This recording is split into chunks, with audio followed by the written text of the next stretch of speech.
The 70s Stella, but not as we know it, not as we know it, not as we know it.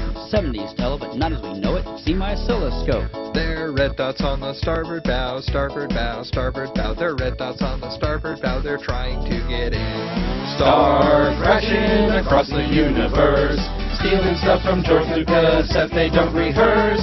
Stars crashing across the universe. You may have seen bad sci-fi, but we promise this is worse.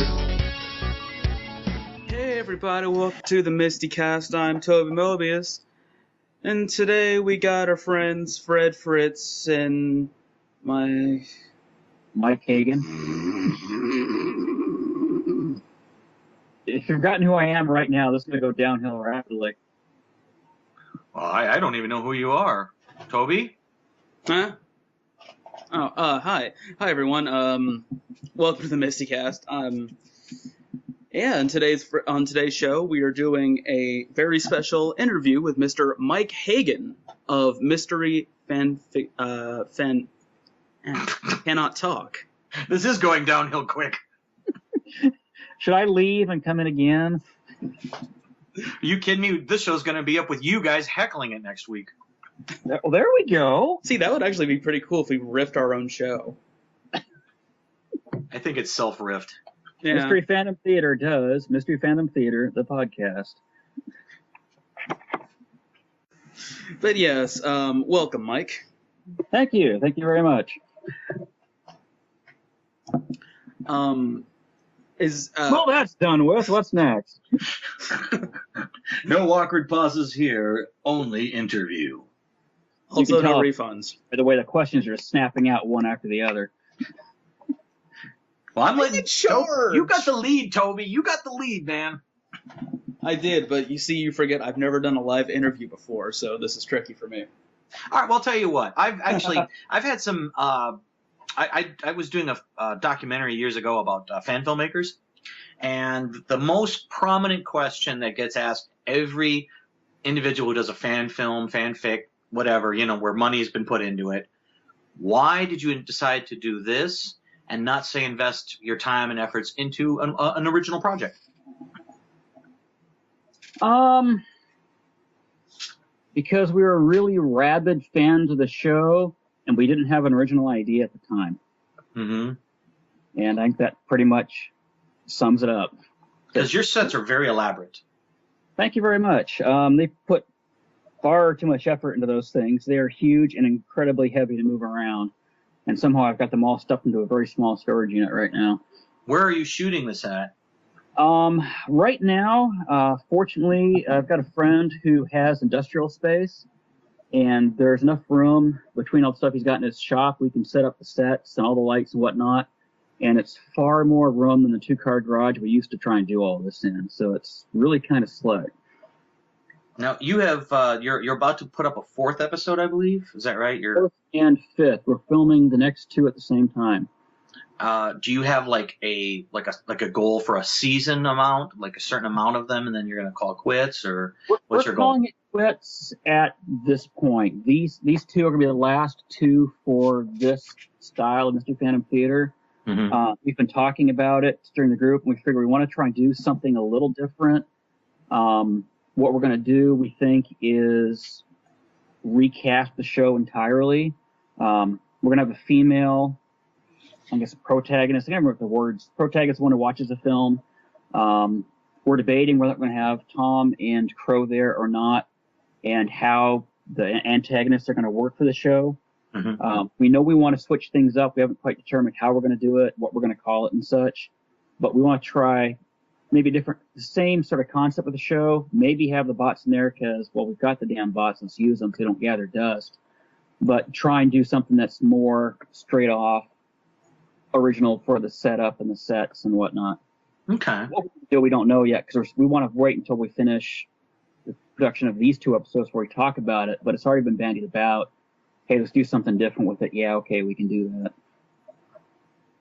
Primarily because the sets that we've got, they take up a lot of space. I'm throwing $100 a month out for the storage unit. They're a pain in the ass to put up and take down. If we can do something simpler, it might make it a little easier to try and get these things done. Maybe like a green screen for the background? Yeah, maybe green screen the background. Maybe just have them hell no, maybe have it like in the living room set or something like that and do it as just a straight more of a home watching type thing, but still do a silhouette behind the couch type thing or something like that. Or do something maybe like Cinematic Titanic does and just have it all some sort of format where there's no real sets for it type thing. So I don't know. Have you guys ever done this or just tried to do it live?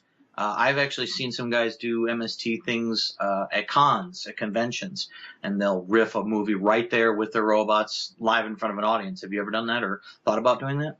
We talked about it once years ago when we were still filming about doing something at a science fiction convention in San Jose called Baycon. It never really got beyond the, what do you think about doing something like this stage? And it just kind of evaporated from that point. Okay. Now, Toby, I saw your light blink for a second. Do you want to jump in? Yeah.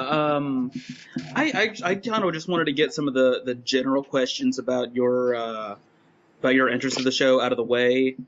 Really basic stuff, like what's your favorite episode, etc. I prefer the more goofy films, something like the Russian Finno kids films, some of the Japanese ones, stuff that visually for the actors, what they're doing, addition to the dialogue and such, that's just funny in and of itself. I tend to like those a lot more than stuff like Outlaw, Last of the Wild Horses, Side Hacker, stuff like that. Those I don't find as enjoyable. I prefer the goofy ones. For me, they're a lot more. I'd have fun just watching the movie on its own, and with the commentary on top that just really improves it in my mind. But the ones that are just straight bad, they're heckling. They're funny and I like them. They just don't do it for me as much as the other ones do. Right. I meant to ask you, what was your first experience with the show? My brother was really into it big time, and he was recording it fanatically and got on all the episodes and editing all the commercials out so it's a straight run of the show. And I really didn't care for it that much. I didn't get into it until like season 8, when it was a lot harder to even find all the earlier episodes on TV because they weren't being rerun anymore. And I started thinking, why the hell did I pay more attention to this when it was on the air? I could watch all those other ones. So I was a real latecomer to the show. And it was around 99 when Adam Riggs called me up and said, hey, because he was a real huge fan of the show, and said, hey, what do you think about trying to do a show like, do a fan MST3K show? Because I know you like the show, and I know you like filming and building stuff and whatnot. And we just kind of went from there with it. But yeah, from everyone who's in the show, I was one who came into it really late. Okay. And I think the ultimate question is Joel versus Mike. It's got to be Mike because we share the same name and we got to have solidarity here. Otherwise, the Mikes are going to fall apart. Very true. See, that's why I couldn't get behind the show. There wasn't a host named Toby, so. That's why you got to make your own. Yeah, I should do that once I get, money. Yeah, it's damn hard to do. It's even harder to get groups of people motivated enough to do it, especially if you have something with sets that require a lot of people to run. The Sidelight of Love, which is our next one to shoot, is going to be a bit of a bear for that because we've got the door opening people. Someone's going to have to double up to operate the lights, and then you got the audio guys, you got the AV guys, and you got the puppeteers, and you got the person with the microphones, and you got the director. It's a busy shoot to do. Traditionally, how long does it take to shoot an episode? All 3, or just what we're doing per episode? Like you can, I know it's going to be different. You're going to learn better as you go with each episode, but what would you say it's roughly? If discounting all the time in between, an episode takes 3 days to shoot because we'll shoot the theater, and we'll do that on a weekend, and then we'll find another weekend when we can shoot the Deep 13 segments, and that'll be a day. And another weekend will be we shoot Satellite of Love. And for the first 3, it was all we did 1 episode at a time. We would set everything up the night before, and the next day we would spend 8 hours tinkering with the lights because for some reason we can never be happy with lighting. But once we actually start shooting, it goes quick.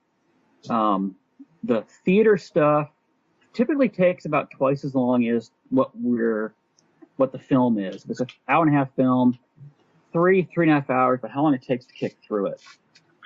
We did get better as we went. We threw the extra commercials in as opposed to ones of the host segments to give us a 10-minute long film time. So if we completely flub it, we don't have to backtrack 17 minutes and film the 17 minutes over again because we blew a line at minute 18. So the theater stuff always goes quick because there's not that much really to set up. Deep 13, again, we'll set up Friday night. Saturday, we'll start with the lighting again, and we'll start in the afternoon. But they go quick because the skits are short. There's not that much there. It's just 2 people talking on camera. Saturday Love is a lot trickier. We'll do the previous night setup again. Next day, we'll tinker with it. But you've got 3 performers. You've got the puppeteers. The puppets, especially Crow, are a bitch to operate. There's not a lot of room back there. You've got the lights got to work right. The doors got to work right. I can't crack up, and I'm a giggler.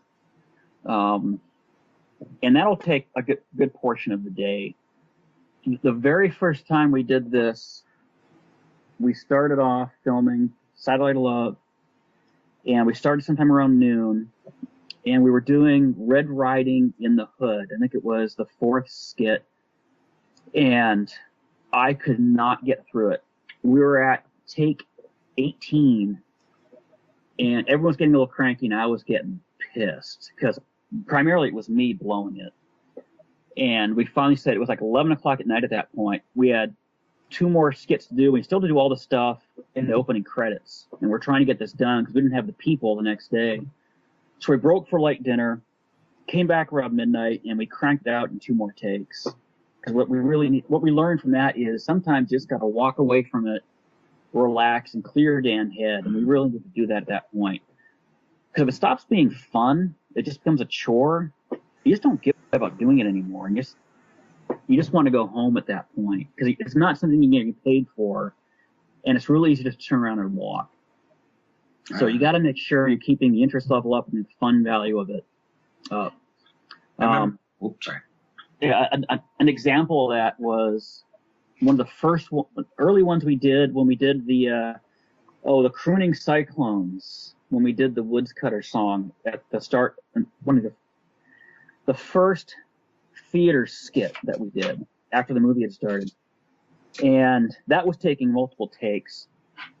We had the music piped into our earpieces so that way we could do the clean dub into it in post. And we were just singing, just recording the audio.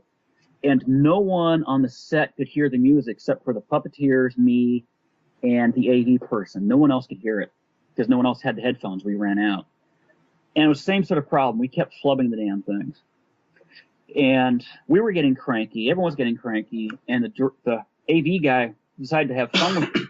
And rather than playing the little piano tune that we had, he started playing Chumbawamba's Tub Thumping. And on YouTube should be the collection of our poopy from episode 1. And that's on there.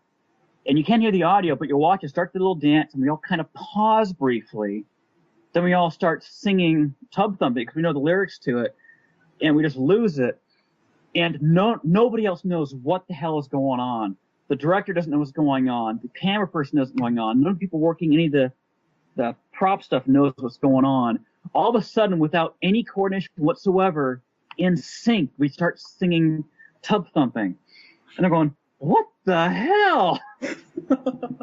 And I laughed so hard, I damn near dropped the hatchet I was holding on one of the puppeteers. It was a real hatchet. But that was the same sort of thing. It was the break we desperately needed to lighten the mood. And after that, we cranked that sucker out, I think, in the next take. I remember an interview with Roger Corman, the low-budget filmmaker and yes. producer. And yeah, if anybody knows MST, they're probably familiar with Roger Corman.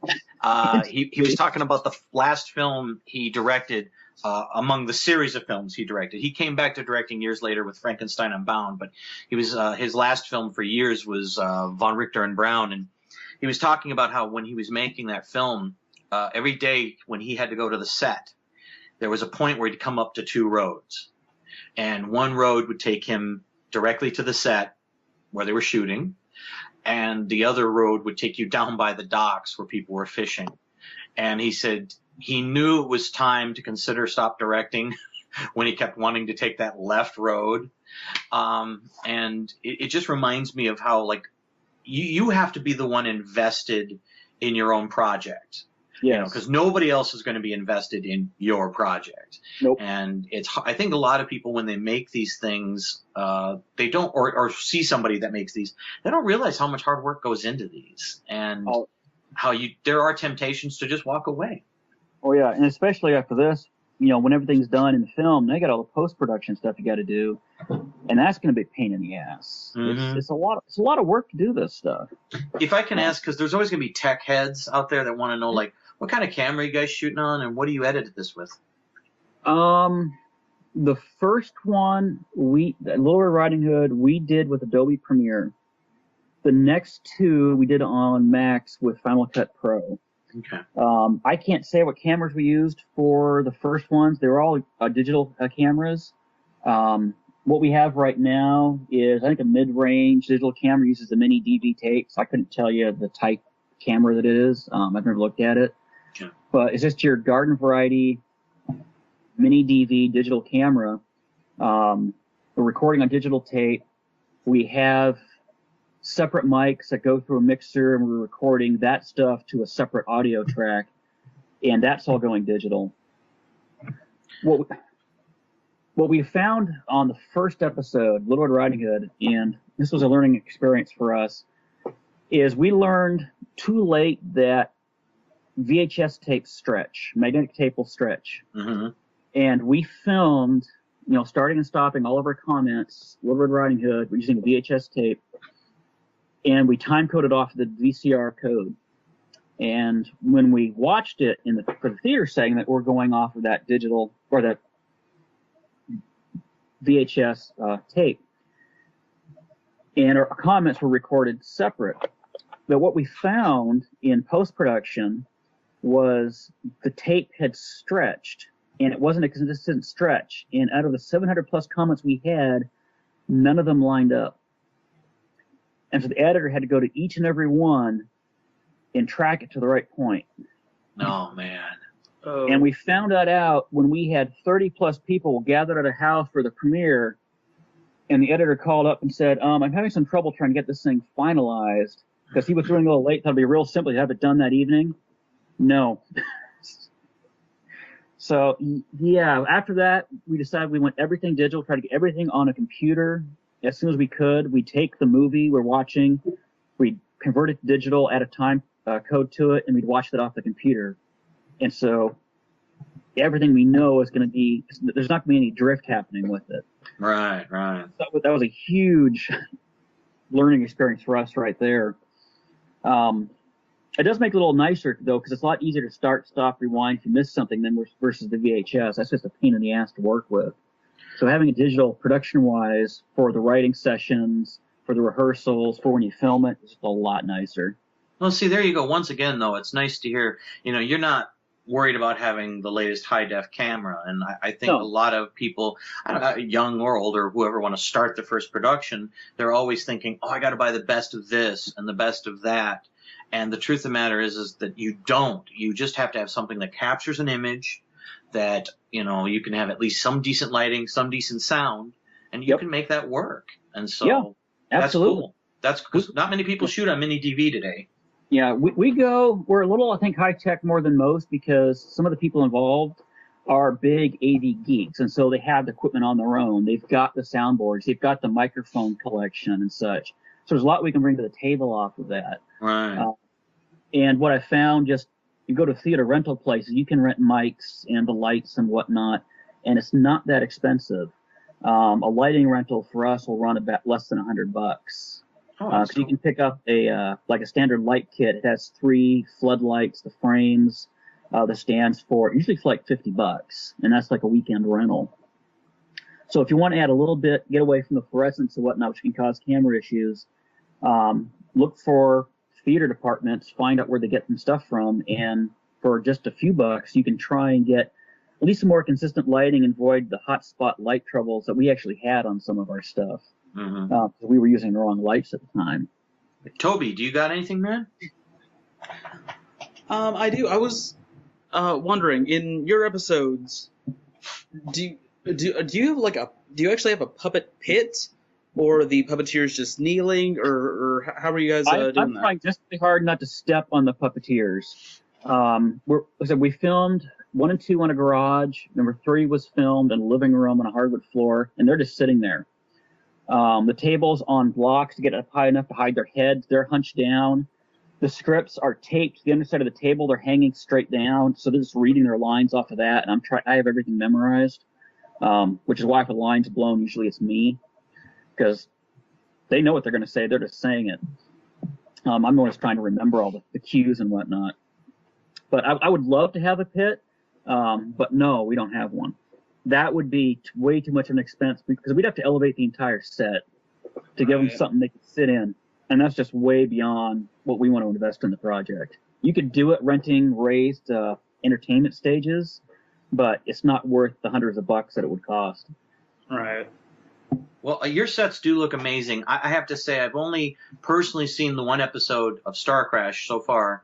And I was telling Toby that when I watched it, and the sets and the robots come up, I'm not kidding. I half expected to hear the actual voices come out of the robots. In fact, maybe that was the hardest thing to get into it at first, was you guys looked so good that when it wasn't, the real voices, that it was sort of jarring a little bit. Yeah. But that's how good it looked. When it came up, we looked at, we wanted to do something better than like what Ryan K. Johnson out of Seattle did with his 2 Star Crash or MST episodes, where he just had it on butcher paper taped to the wall. We wanted to try and go above that, and that was the only one we knew of its existence at the time. Let's try and do something better. So we looked into it, figured we could build a 2/3 scale set for the Satellite of Love. They use 6-foot hexes, ours are 4, and we did a lot of cheating to get it to work. The base are just vertical wing walls. We've got the hex for the doors. We got a half hex on top. We got full hexes on the sides. Our the view screen doesn't work. It's just painted poster board. But if you pan really to either side more than a few feet, the set's gone. So it's really kind of cropped. It's only about 12 feet wide. But the trouble we ran into was Deep 13. They had all those big rocky walls. It's a very deep set. And we went, there's no way, 1, we can build this, and 2, have a place we can actually film it, because a garage is only about 18 feet deep. And we said, well, why don't we try something original here? Let's have them leave Deep 13 for some reason, and we can build whatever damn set we want. And I thought, it'd be pretty easy to fake cinder block. So why don't we say there's a nuclear accident in Deep 13 and they've got to flee downstairs. And so that's what we did. We erected 3 plywood panels, painted them gray, masked out grout lines, and used Flexstone spray paint, an awful lot of Flexstone spray paint, and mimed out what looked like 4 cinder blocks. And we had our cinder block walls, added a bunch of piping to hide the joints, make it look more industrial, and presto, we had them in a basement.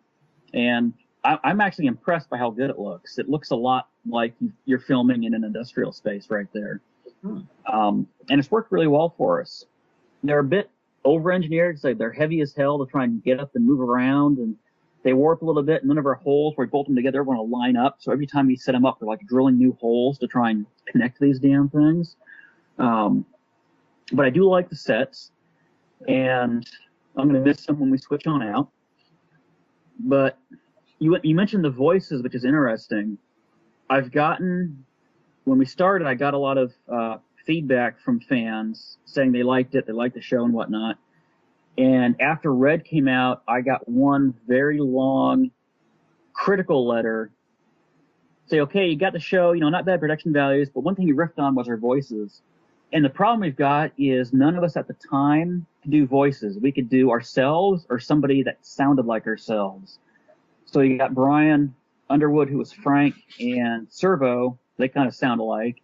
And Forrester and Crow are Adam Riggs, and he kind of sounds alike. And he riffed us pretty bad on that, but it was the best we could do. This time through, we got Andrew Hawes, who's playing Servo and is also coming in as Brain Guy. And Andrew can do voices really well. It's nice. We got Jeff Orr, who's Forrester, and Crow. A little more like us on voices, but he's trying hard to do a switch between the two. And it's been a little while since I've heard how the satellite or the Deep 13 in the theater sounded, but I think we got a good break on that. Mm-hmm. So I think we're a little bit better for how the voices came out this time, a little more variety with them, especially for the comments during the theater. We've wanted someone to do with some sort of character type voice. I went straight to Andrew. Andrew, do your Arnold Schwarzenegger here, do this other character right here, and you can pull it off. And it does add a little bit more variety to it. Well, it was your first episode too, so I think you can forgive a lot. Well, it does kind of carry through the other two. We look at it and say, well, we can only do ourselves. We try and tweak it a bit, but you're going like 10 minutes into an episode for a skit length or a segment length. Halfway through it, you forget you're trying to do a character voice. You always end up drifting into who you are. And, we're not professional actors. It's going to happen. Hopefully you just don't notice too much. Speaking of the upcoming episodes, what are you guys going to be riffing for the next two? We are riffing a film from 1985, 1986 called Eliminators for episode 4. Empire Pictures. Yeah, it could be. I don't remember who the heck made the damn thing. You've got the gal who played Tasha Yar. I'm blanking on her name. Yeah, that's Denise Crosby, and that's the one Charles Band produced. Yep, Empire Pictures. Yep, she plays this the plucky female scientist who connects with the cyborg, the ninja, and the riverboat captain to go after the evil scientist in the jungles of Mexico who's experimenting with time travel. It is a train wreck of a movie that tried to pull in every popular theme out of the 80s it could, because, hey, they'll work so much better if you dumble them all together into a film. It's really bad. It was one of our candidates during the first 3 films. We just found other ones we thought were a little bit better at the time. But when we're looking for a film for episode 4, we went, let's do this because we wanted a time travel film. We wanted to do something different. We wanted to bring in some other characters to the show.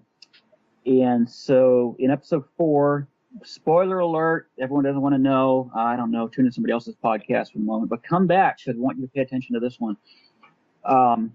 Crow buys a time fluxer, I believe, off of eBay, and it goes horribly, horribly wrong. Surprise, surprise. And it ends up bringing in Pearl, Bobo, and Brain Guy in a Deep 13B with Forrester and Frank. So for episode 5, there's a fight for control on Deep 13. You got all these people. Who's going to be in charge of setting up the bad movies? So each one of them picks a bad movie, sends it to Deep 13, and they watch it. Whoever inflicts the most pain, they're in charge. So episode 5 is all shorts. It's naturally ends up shorter because shorts usually about 10, 15 minutes long. But it's just 5 shorts we picked up. Trying to remember what the heck they are.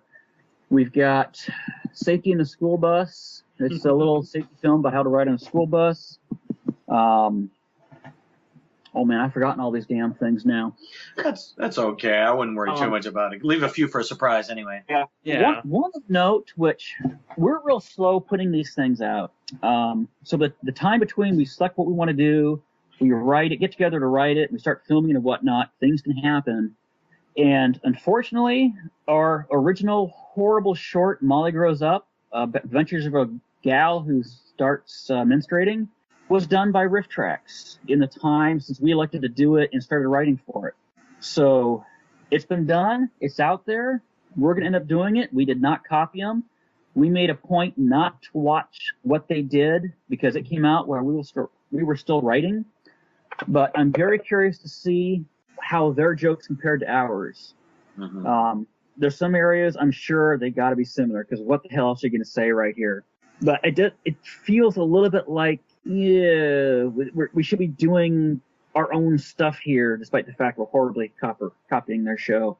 Mm-hmm. But it was too late to do anything about it at that point. We didn't want to pick a whole new short and start over and rewrite the skits that were centered around what happened when Molly grows up, because we had some skit humor centered on that in Deep 13B. But how many times did you have to watch these movies and these shorts before you feel comfortable with the amount of gags you have? That was another learning experience for us. Red Riding Hood, we sat down on a Saturday and we watched it once. And it took a very long time. We had a huge crew doing it. We just watched it just the once, assembled everything through, and did it. And when you do the rehearsals for it, you clean up the lines, toss a bunch out, you throw some other ones in. It didn't feel like it worked that well for us. Because about an hour into the movie, especially a movie like Red Riding Hood, you really just don't want to do it anymore. It's a long, very long process. So for episodes 2 and 3 and 4 and 5, we have said, okay, we're going to watch a film 3 times. We sat down with a bit smaller group, watched it, and the next 2 times you could watch it, try and pull in different people. So you're not getting the exact same jokes, a little bit of new blood in there. Then you watch it again after you got the script assembled, to toss out all the multiple commas you have for time codes. You watch it again to try and thin it up. You watch it again before you film it, and then you film it. So totally watching it about 7 times. I understand the original MST watched it 6 for writing sessions. We really didn't want to do that, and it's hard to assemble people to do something like this. Mm-hmm. We were meeting about once a month for this last writing setup, and it takes a very long time to put something together when you're doing that. So usually 3 times we think is about good. There are a lot of newer movies coming out that are horrendously bad. Off the top of my head, Last Airbender, stuff like that. Is there anything you'd think about doing, like an IRIF of after you're done with the MFT series? It's one of the areas we talked about doing after these 2 are done, just going for a straight riff track style format and then just do anything and stop filming altogether. It would allow us to do some of the newer ones without worrying about the whole copyright infringement crap. When we started this, I wasn't that worried about it because the films we were doing, Red Riding Hood, I picked up bootleg because it wasn't available anywhere. Invasion Animal People, I picked up bootleg because it wasn't available anywhere. Star Crash, but no one was long since out of release. But with the DVD craze now, you can find anything on DVD, and people are now claiming off copyrights. Star Crash has actually got a Blu-ray release. I know, What? I picked it up. Yeah, me too. Isn't that a great disc? I also got the book that they issued, More Adventures of Stella Star. Yay! Because it's really neat. But no, we shied away from the newer ones because we wanted to avoid the whole cease and desist stuff as much as we can, although that's kind of become more of an issue. For me personally, I prefer stuff out of the 50s to do, because the stories are just goofier, the acting's a bit goofier, the props and the monsters are just laughable for the most part. I think they're a lot more fun to do than modern films, even though there's a lot you can do with them. That's just where my tastes tend to go with them. Other folks, I'm sure we could pick up another movie and do, like the Riff Tracks guys did Batman and Robin. In my mind, that's a perfect movie to do because it's just so bad on so many levels. It just writes itself, and I love movies that write themselves when you're trying to riff them. Well, I love what they did with the Batman and Robin. That was the group effort where everybody got to submit jokes from their forums. Yep. They should do that more often. That's like one of the best riff tracks ever. Oh, it is. It works so well. And I saw the movie in the theater, and I was so pissed. Being able to watch them do that to it was just great. Unfortunately, now I've watched it like about 5 times. Like, you got to watch what they do with Batman and Robin, and you got to watch it. Which, sadly, is how Red Riding Hood got started. Years ago, USA ran a show Sunday night, 10 p.m. to midnight, called USA Night Flight. Oh, yeah. I love that show. Yeah, they showed this 20-minute long movie called Little Red Riding Hood, which was Little Red Riding Hood. And I went, oh, this thing's freaking horrible. And I was collecting bad movies at the time. and they were selling tapes of the stuff they did clips from, so I bought it. And I'm watching this thing, and I'm going, I don't remember some of these scenes, and it's 22 minutes into the movie, and this thing is nowhere near ending. When's this thing going to stop? And it became the horribly, painfully bad movie that would not end, because actually it's like about 90 minutes long. USA Night Flight just cut the crap out of make it 22 minutes. Mm-hmm. And so it was freaking painful. And so friends of mine had a house party, and I brought along this horrible movie. Hey, man, you got to watch this thing. It's got this horrible wolf suit and this insane singing skunk. You got to watch it. And you got to watch it. You know what the hell I'm talking about because you won't believe it. And so in the course of this party, I watched this horrible movie about 6 times because I'd show it to people, and I would leave the room, do something else, and come back, and this new group was now watching it new. Like, this your movie? Yeah, we got to watch it with us. Okay, fine. And when Adam Riggs called me up one day and said, hey, you want to do Mystery Science Theater, a little fan film? I went, I got just the film for us to do. And that ended up being our first film from that. And what's interesting about Red Riding Hood, as bad as that movie is, as horrible as that movie is, the actors, as I understand it, who played the skunk and the wolf, at the time were this famous Mexican comedy duo like Laurel and Hardy up here. And so that was this beautiful, wonderful kids film at the time, and they made 4 sequels to it. How many times could she be fooled by that stupid wolf?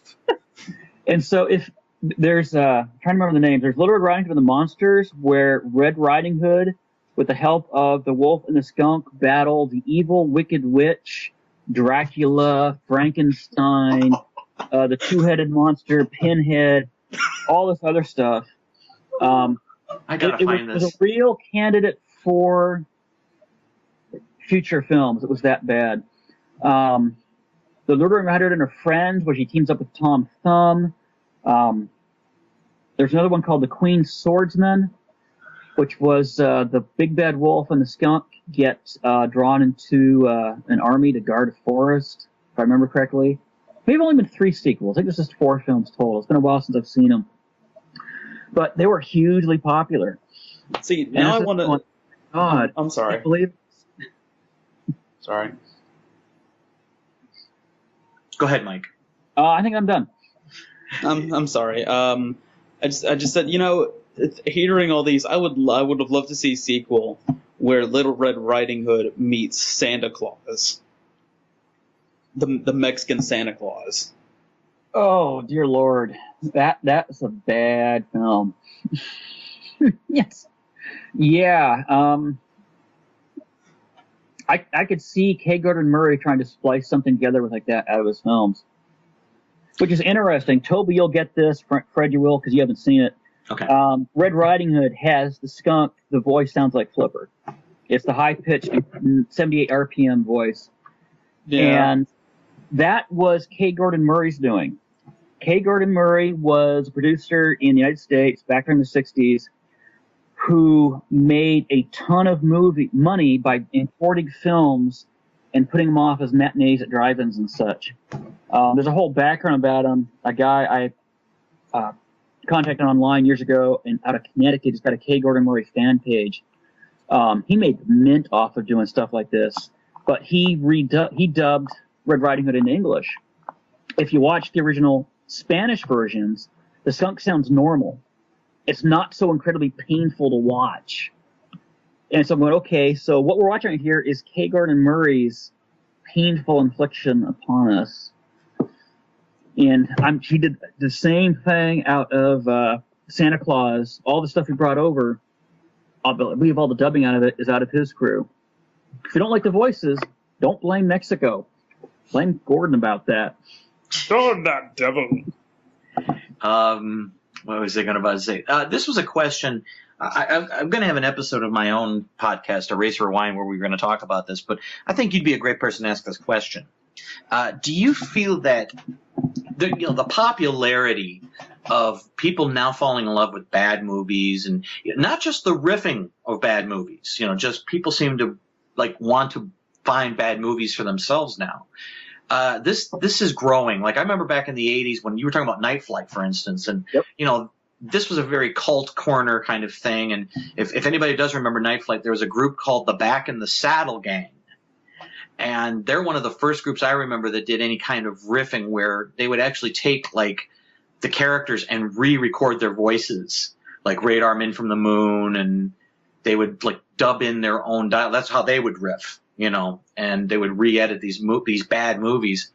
But today, this seems to be really just everywhere. I mean, you've got entire internet sites and multiple internet sites dedicated to bad movies, riffing bad movies, critiquing, reviewing bad movies, recommending bad movies. Do you think this is because movies in general are just not entertaining to watch anymore as far as the theater is concerned? Like the quality has dropped so low that this is just people switching to the other side? In my completely uninformed, uneducated opinion, I don't think so. If I had to guess out of it, I think it might be more just from, say, maybe the YouTube generation, where you like watching all the little bits of failure off of like the court TV now, 30-minute shows. You're watching World's Dumbest Blanky Blank. You like watching people doing dumb things and such. And so you got a bad movie where a lot of that's going on. It's a lot more you can just watch and have fun with, rather than a 2-minute long short on YouTube. It's now this 1.5-hour long train wreck.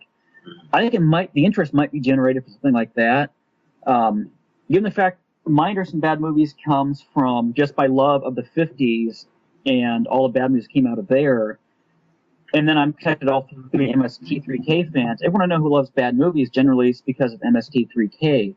I don't know anyone who's centered into them in a different route, so I don't know. But if I had to guess, my think is maybe it's just from the YouTube phenomenon, where all the little bad things are popping up, and they're so easy to find, they circle around, and from there it's morphed into, hey, you got to watch this whole bad movie.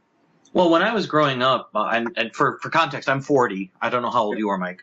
42. Okay, I'm 40. Well, 41 to be specific. I don't want to, be accused of lying to try to make myself younger.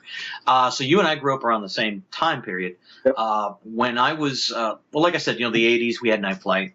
And Yep. and there was a love and appreciation of bad music videos. I mean, Night Flight would show all the banned music videos. They would show the cheesiest, weirdest movies. I don't remember if you remember, like, I think his name was Johnny Guitar was one of them, and The Sadist. And I worked at, did we lose somebody, by the way? I'm still here. Toby? I muted my microphone because I started coughing. So. Oh, okay, good. Okay, I heard a change, so I just wanted to verify. When I worked at a Blockbuster Video in Florida, this was in the 90s, early 90s, and we had a bad movie section dedicated to movies like Plan 9 from Outer Space. And I mean, admittedly, it was mostly like Ed Wood and a few of these other ones that, oddly enough, several of them that had been on Night Flight, like The Sadist, and I think it's either Johnny Guitar or Johnny Got His Guitar or something like that. It was one of those Ray Dennis Steckler classics. So we had all those kind of midnight movie things, and those were, but there was only a few. You know what I mean? It was a handful, and I knew of a few people that liked bad movies. Of course, you had the whole Rocky Horror phenomenon, which was pretty big. You could really say that's one of the earliest riffing, type things we know of. Well, I think Elvira was before Rocky Horror came out, wasn't she? Right. Okay. Well, there you go. That's a horror host. Yep. We've got horror hosts that go even further back than Elvira. So Svengoolie. I don't know if the earlier ones would do it, but I know Elvira, what she would do was they would like sometimes pause the movie, cut to her, she'd make a comment, and then cut back to the movie again. Right. So I remember this one, I don't know what film it was anymore, but this little girl said, "How do I look, Mom?" And she tried to do this little twirl, and she stumbled and nearly fell over. It cuts to Elvira, and she goes, "Clumsy." And it cuts back to the film. Mm-hmm. And so she was kind of like the first MST style that I could think of, but it was nowhere near the amount of riffing that happened out of a regular show. Little clips like that. Then you got the little commercial segments where Elvira does her little skits and complaints about the movie and whatnot. I guess other horror hosts, I think, just were more just in between type skits. Well, I know Son of Svengoolie, for instance, did little riffs. I mean, they all did little riffing, but I mean, what I guess I'm talking about, we kind of went off the track here a little bit, was just the notion that to me it seems as if nobody's talking about, when I was, again, back when we were growing up, let's say the 1980s, okay, that to me seems to be, that was the apex of theatrical film going, as far as I'm concerned. You had blockbuster after blockbuster, and there was always something people were talking about. You know, the Back to the Future movies and Indiana Jones and Ghostbusters and Gremlins and, you know, there's more, you know, and even films that didn't maybe reach those heights, but you had films like Bill and Ted's Excellent Adventure and City Slickers, and you know, there were movies that people were talking about in the theater. You know, people were generally, hey, this is a good movie. Oh, this is a good movie. And that one, don't go see that. You know, and that's where it ended. Today, nobody really seems to be embracing this notion. At least, again, what I'm seeing and what I'm hearing less of, oh, this is a really great movie to go see. It's more like, oh my gosh, this was so bad, you've really got to go see this. And next thing you know, even sometimes before they even end up out of the theater, you got like that guy with the glasses doing critical riffs of these things. And it just seems to me that, like, because again, this might be just my opinion, and I agree with you though that the digital age has ushered in, like, kids today want more and more information. They don't want to necessarily let this stuff soak in and understand, say, a film like we did growing up, you know, and we can know every frame of Raiders of the Lost Ark, for instance, you know, or something like that. They just, oh, I saw that. So I do agree with you that digital information is part of this. I'm just wondering if, because films today, this generation doesn't have the quality to go by, it seems like they seem to be gravitating towards the bad films intentionally. Like, that seems to be what their generation is latching onto. Yeah, I'm not certain.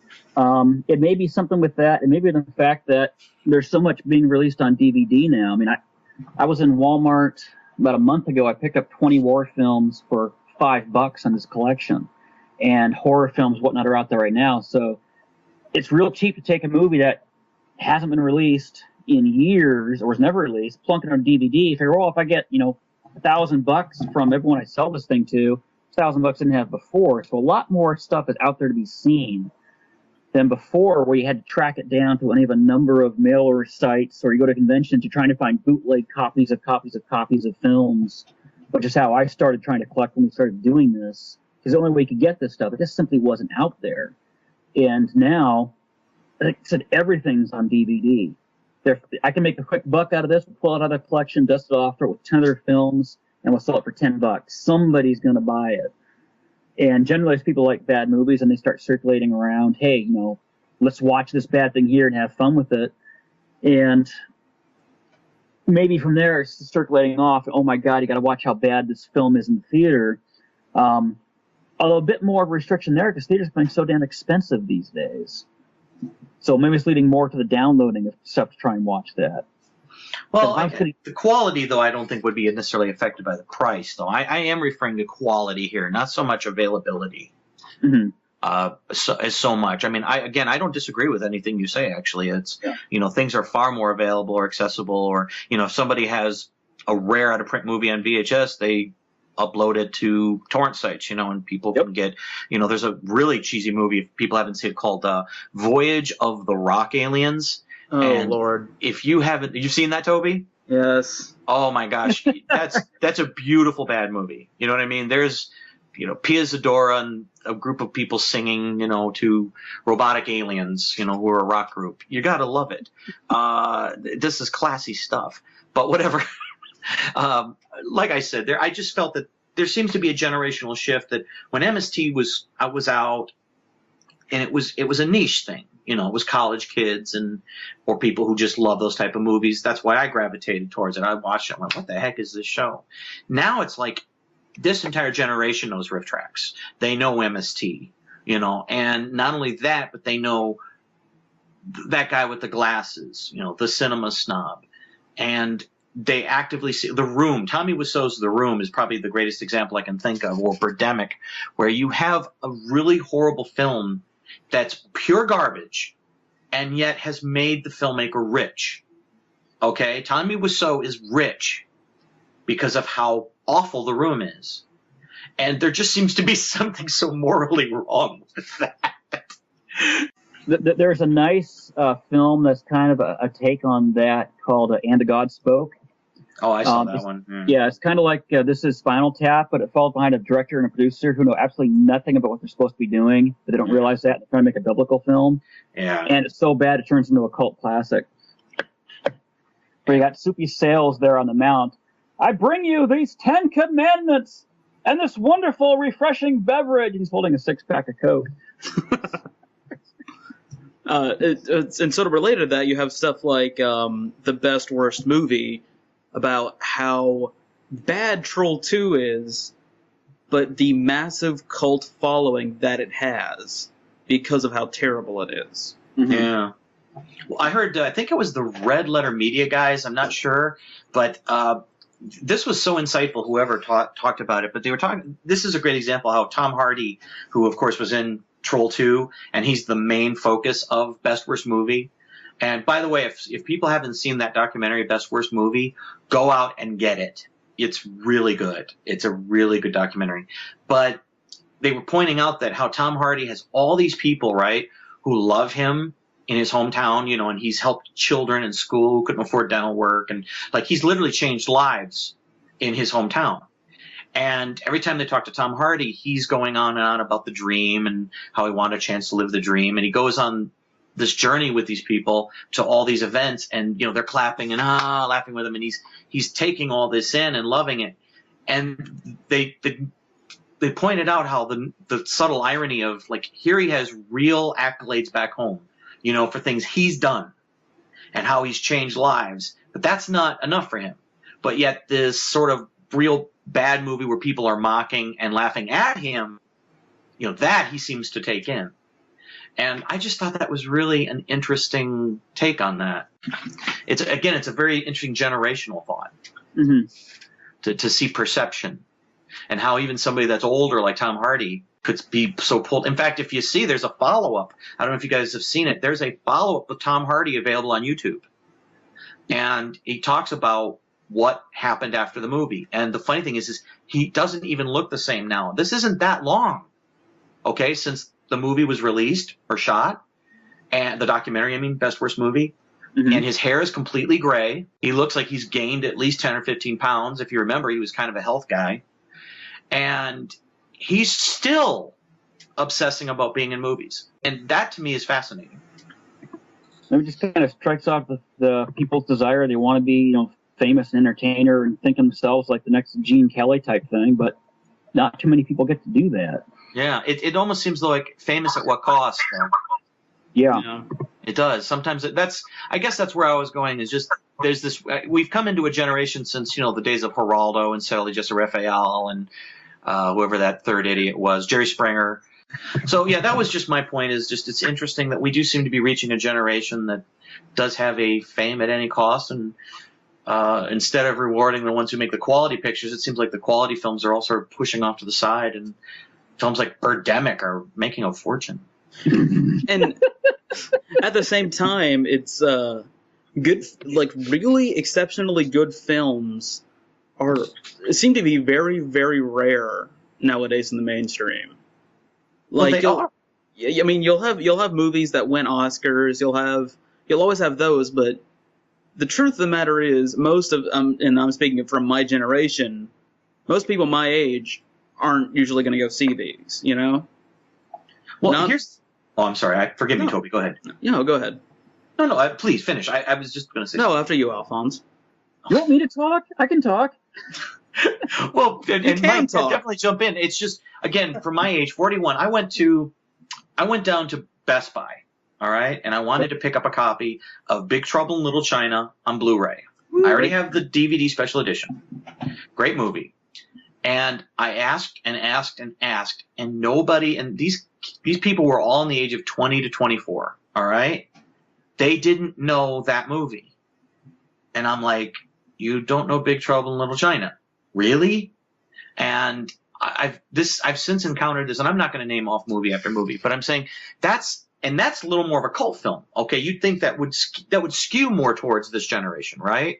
But films like that and classic films and really good. I talk to people who claim to be film lovers all the time. They say, "Oh, I love movies. I love movies," and I'll rattle off good films, not obscure films, not black and white, you know, Citizen Kane style movies, because obviously this generation is probably not going to get into that. But I'm talking classic films, even from the 80s, and Dirty Harry, or, you know, you name it. They don't know these movies. But you ask them about The Room, Birdemic, Plan 9 from Outer Space. They know these films. Well, they're up on what's coming out of like the Sci-Fi Channel and crap. Yeah. Oh yeah. Sharktopulus or Sharktopulus or something The like endless snake movies they were doing for a long period. Snake on a Train. The Snake on a Train, I think, was the Asylum's attempt to get a movie out before Snakes on a Plane came out, which is their typical modus operandi. that. Right. Mega Shark versus Giant Octopus. Yep. Boa versus Paris Hilton. Oh wait, no, I want to see that one. Sort of example for me. 2 years ago, I'm talking to my friends at the lunch table, and I'm 18, by the way. I was sitting with my friends at the lunch table, and and this is when Tron Legacy had just been announced. Yep. And I was saying how excited I was because Tron is one of my favorite sci-fi movies. They had never heard of Tron. I'm like, did I time travel to 1982 or something? How have you never heard of Tron? See, and that even surprises me because though Tron was not famous, obviously, as a big movie, it obviously had fame from the video games, which probably made it more famous, actually, from the video game. But still, it's one of those words that's, it coined a word for crying out loud. You know what I mean? It's, Autotron, and Tron has been around in the culture in one form or another. So there again is another example of, like, there are a lot of people, and I bumped into them too, that never heard of Tron. And again, but I guess my point is that people say they're film lovers and they say these things. And to me, a film lover is somebody that knows film. If you listen to Mike or those guys off of Riff Tracks, they know their movies. Mm-hmm. Okay. And I'm talking even before they started Riff Tracks with the modern films, because now they have to know them. They did know them before. They know the classic films. They know the movies to see. And it seems to me that this generation really gravitates more towards the garbage, really. Funny garbage, to be sure. But they don't seem to be taking in the classic movies as much. And maybe that's why, they all rush to see the next Friday the 13th remake. And those movies make so much money. Twilight. Well, yeah. Twilight's vapid. Twilight, I still don't understand that phenomenon, even to the slightest. When I saw that movie, I was offended, not by content, by lack of anything. Thought, breath, idea, notion. It's for girls who are too cool for Harry Potter but too stupid for Anne Rice. I wouldn't even put that one on girls. That movie is dumb. Well, in 2 weeks, you get to start finding out how the marriage is going to go. No, I'm going to let Spoonie do that for me. Yeah. There's the one good thing about these modern reviewers is you can get the brief breakdown of these films, the Cliff Note version. Well, hear him bitching at it for an hour, but I'd love to see Red Letter Media do one of the Twilight series, because I absolutely love to do with Star Wars. He you know what? Maybe that's what Plinkett. He's been silent for a while now. Maybe that's what old Plinkett's gearing up for. Just waiting for the saga to finish. So he's in training, so he can take it. Yeah. Well, I know that. I forgot his name. It's another Mike, I believe. The guy that is the voice of Plinkett. He's the real Plinkett, not the guy that appears on camera. Whatever. I know that he said that it takes them a long time to do those. Oh yeah, there's a lot of production that goes into those. Yeah, there's a lot of thought too. I mean, yep. I have to say that when I saw, recently a documentary came out called "The People versus George Lucas." I just watched that. Still haven't seen it. It's not on Netflix anymore. Let me just say, I was extremely disappointed in this, and I didn't really like it much at all, to be quite honest with you. And the biggest problem I have with it is it says absolutely nothing new. And the Red Letter Media guys did an interview with the director. It was like a 45-minute interview. That is far more entertaining than The People versus George Lucas. In fact, I'm telling people, skip the documentary, watch the interview with Red Letter Media. But my actual overall point was going to be Red Letter Media, I think, has really said the last word on the whole thing. This should be taught in film schools. Okay? The breakdown they do on these movies is so meticulous and accurate. You know, they're amazing. They bring up points like it's a republic, but they don't have an army. you know, and and things like that, which, you know, everybody said these things coming out of theater, but nobody has sort of like cataloged it all and put it into one place. And to me, that's what Red Letter Media did. Yeah, I keyed up that first episode of the 7 or 8 he had for episode 1 to see what the hell it was. And I sat there for an hour and a half and watched every single one rather than break off and do what else I was doing, because it was just captivating. You're watching it, going, you know, I knew there was something horribly wrong with this scene, but I couldn't quite put my finger on it. And he says it, and you're going, that's what it was. That's what was wrong right there. Yeah, they nail it. He does. And those should be taught in film school. And quite frankly, I guess that was my problem with the People versus George Lucas, is it literally brought nothing new to the table. And quite frankly, it just felt like an hour and a half of people complaining, as opposed to. It really did. I was disappointed in that movie. I was hoping for a bit more of going into kind of what Lincoln did with it. Here's the problems we got with, you know, Lucas. I was hoping for maybe they'd actually be able to talk to him in the damn thing. Yeah, right. Yeah. Yeah, that'll happen. Well, guys, just so you know, our time is running low, so we better start wrapping this up. Bo, whoever was speaking, go ahead. The one thing about the People versus George Lucas, I'll say, because it kind of, I was thinking about it and I watched it, was the guy whose name I forget did a movie called Star Wars Uncut, where he got permission from Lucasfilms, divided Star Wars into 15-second increments. You filmed one of those 15-second increments, and he stitched them in together into a film. Mm-hmm. And so it's this montage, 15-second film clips, all different people, all different styles of Star Wars Episode 4, New Hope. And we filmed several segments that got in there using Tom Servo and Crow T Robot. Oh, wow. So if you go there and watch, you will see when the bots go into the escape pod, you will see Crow T Robot and Tom Servo working to get in there. And there's some other scenes through there with some of our other role-playing or MFT characters doing stuff. So Nice. And when they were showing all those clips, I'm going, please show Tom, please show Crow, do something. And they never did. Ah. That would have been perfect.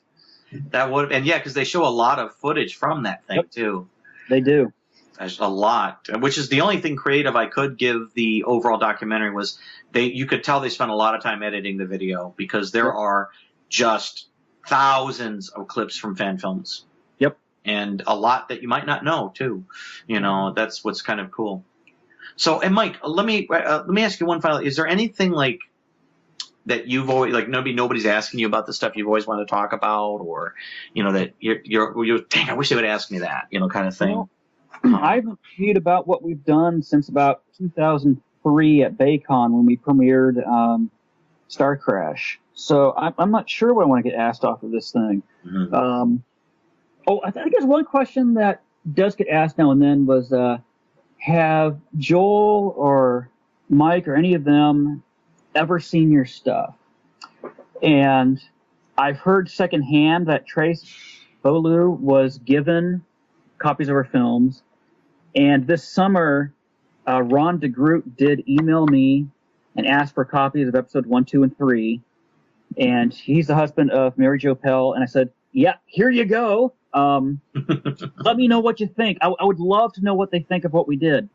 And he's never gotten back to me with a response on what they think of the show. And I would really like to know. But so far, no word back. I don't know. One theory I've heard was if they can kind of deny ever having seen it, it reduces them having to take action against us. Because technically we are violating their copyrights doing this. We never got around to getting permission to do any of this stuff. We've never done any of this for profit. I've only ever charged shipping to mail stuff out.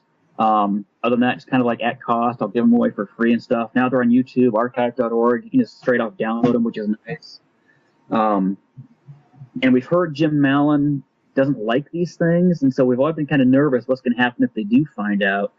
But I would like to know, as a fan filmmaker, you just want to hear back, you know, nice job, we liked what you did. Mm-hmm. Right. I think anyone who's ever done something like this wants to know what the original creators think about all the time and effort you put into it. But so far, we're in the dark, which is kind of sad.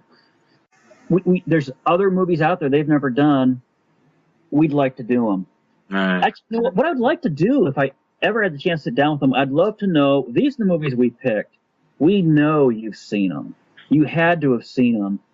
Why didn't you guys pick them? Why did you skip Star Crash? Yeah, Star Crash is one that shocks me. Yeah. That's a well-known movie. Yeah, I would love to know why they skipped that one. I can see Red Riding Hood. Maybe they drifted past that one, or they didn't want to do another kids' film.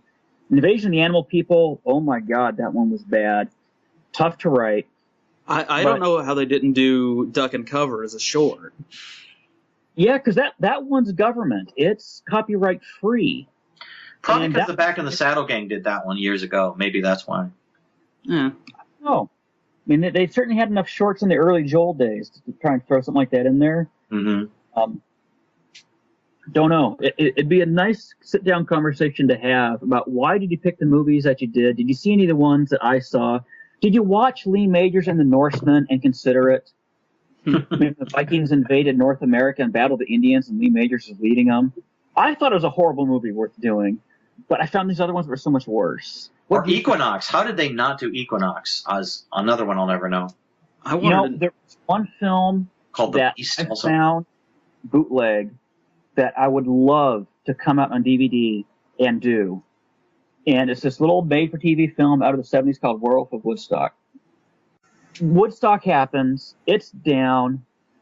There's this other band that says, hey, if we go to Woodstock on one of the abandoned stages, play a track and record it, and send it to record companies, we can honestly say, we recorded this at Woodstock, and we'll get more attention. So they go to Woodstock to do this. In the meantime, this cranky caretaker's tearing down the stages during a storm, is struck by lightning, and as a result turns into a werewolf every night, and starts stalking the female members of the band. And it's the only werewolf film I've ever seen where there's a car chase at the end with a werewolf involved, and I want to do it. But I have like an umpteenth generation VHS copy. It's not very good quality. It's not good for doing. I want to do this film. Well, Toby, man, any final words from you, bud? Well, one thing. There's one film I always wondered why it wasn't on MST, and that is The Conqueror. You mean the John Wayne movie? Yeah. Oh, God, the John Wayne one. The John Wayne one. Well, we know why it couldn't be on the later MST, because they went science fiction only. Yeah.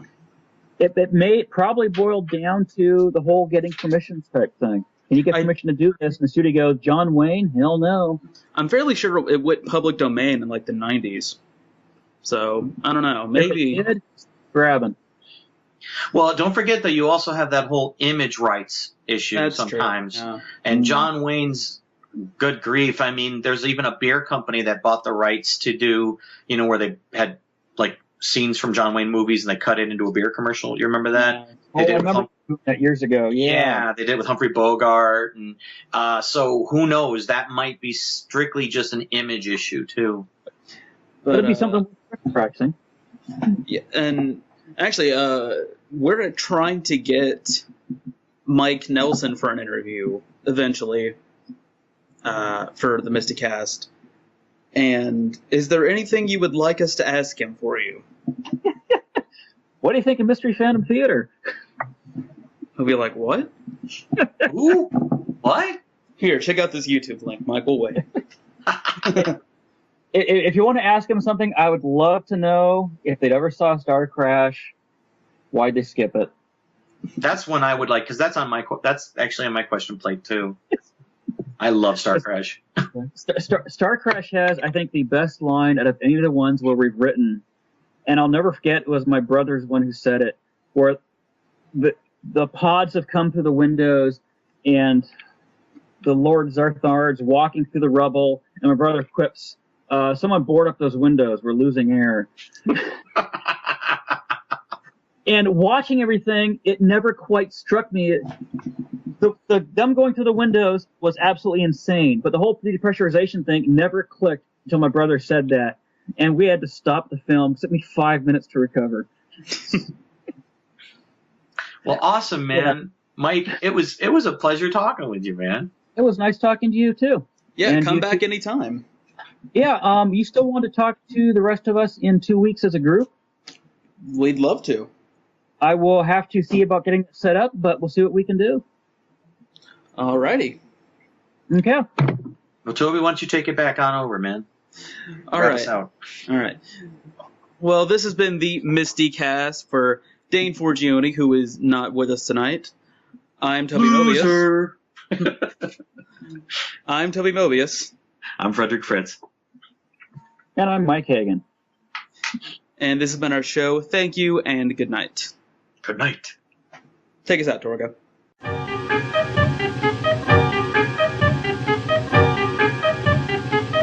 I am Torgo.